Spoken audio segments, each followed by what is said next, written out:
ناجائز بچہ ہے۔ حضور نے فرمایا جا جب بچہ پیدا ہو تو پھر آنا۔ وہ 8 ماہ کے بعد آئی تو اس کی گود میں پھول سا بچہ تھا۔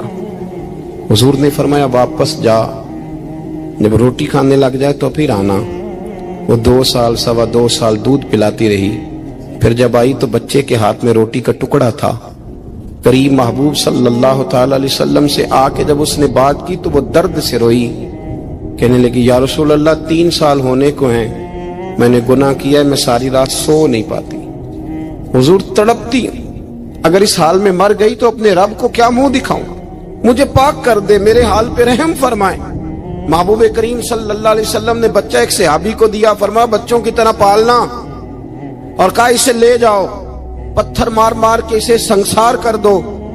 صحابہ کہتے ہیں اسے پتھر لگ رہے تھے اور حضور بے چینی کے ساتھ ٹہل رہے تھے۔ آ کے خبر دی، حضور وہ تو وصال کر گئی، انتقال ہو گیا۔ فرمایا یہاں تک تو بات اس کی تھی۔ حضرت انس بن مالک کہتے اب محبوب کریم نے صحابیات سے فرمایا اسے غسل دو، کفن پہناؤ، جنازہ تیار ہو جائے تو مجھے خبر کرنا۔ حضرت انس بن مالک کہتے ہیں غسل ہوا، کفن ہوا، جنازہ تیار ہوا تو حیران ہم تب ہوئے جب میرے محبوب نے فرمایا صفیں بناؤ، میں خود جنازہ پڑھاؤں گا، میں خود جنازہ پڑھاؤں۔ اور سرکار نے جنازہ پڑھایا تو ایک شخص کی زبان سے نکلا حضور اس ملعون کا معاذ اللہ جنازہ جس نے ناجائز بچہ جنا، اس کے لیے آپ دعا کر رہے ہیں، جنازہ پڑھا۔ اور حضور فرمانے لگے خاموش ہو جاؤ، تم نے گناہ دیکھا ہے اس کا احساس نہیں دیکھا، تم نے غلطی دیکھی ہے لیکن اس کی توبہ کا انداز نہیں دیکھا۔ اور صاحب کنز العمال نے یہ لفظ نقل کیے ہیں کہ کریم محبوب فرمانے لگے اس نے تو ایسی شاندار توبہ کی ہے کہ اگر میں اپنی ساری امت میں بانٹ دوں تو اللہ سب کی مغفرت فرما دے گا۔ احساس جب پیدا ہو جاتا ہے نا اپنے دل کے اندر کہ یہاں میں غلط ہوں، ان العبد اذا اعترف ثم تاب تاب اللہ علیہ او کما قال نبی صلی اللہ علیہ وسلم، رواہ مشکات۔ حضور نے فرمایا جب کوئی بندہ کہتا ہے نا اللہ میں بھول گیا تھا، اور پھر وہ توبہ کرتا ہے تو رب اس کی توبہ کو فوراً ہی قبول فرما لیتا ہے۔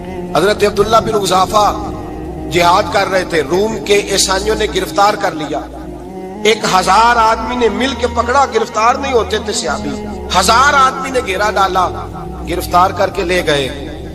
اور جب بادشاہ کے سامنے گئے تو وزیر کہنے لگا بادشاہ بندہ بڑے کام کا ہے، اگر ہمارے قابو آ گیا تو فائدہ دے گا۔ صحابی ہیں حضرت عبداللہ بن حذافہ، حضرت فاروق اعظم کا زمانہ ہے، اگر قابو آ گیا تو فائدہ دے گا۔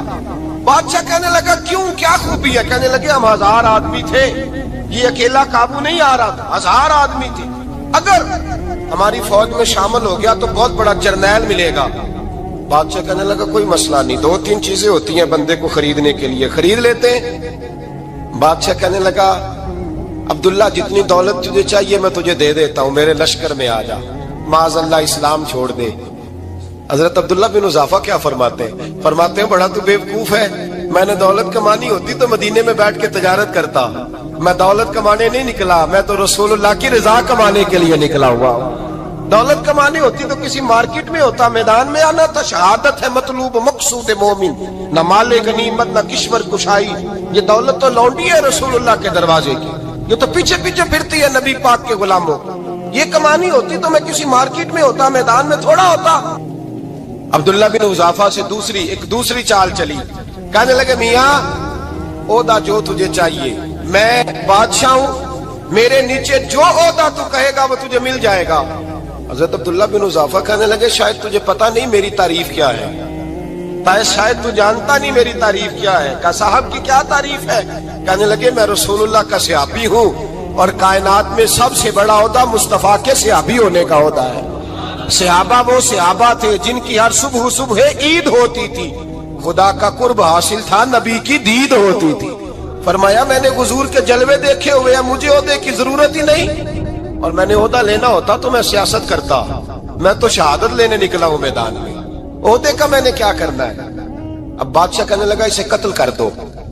وزیر کہنے لگا نہیں، ایک بات اور ہے، مجھے ایک چال اور چلنے دو۔ کہا وہ کیا؟ کہنے لگے میری بیٹی بڑی خوبصورت ہے، مجھے موقع دو، اپنی ہی بیٹی کو سجا بنا کے، وہ جوان جس کی جوانی اتنی بڑی ہے کہ 1000 آدمی مقابلے میں کھڑا نہیں ہوتا،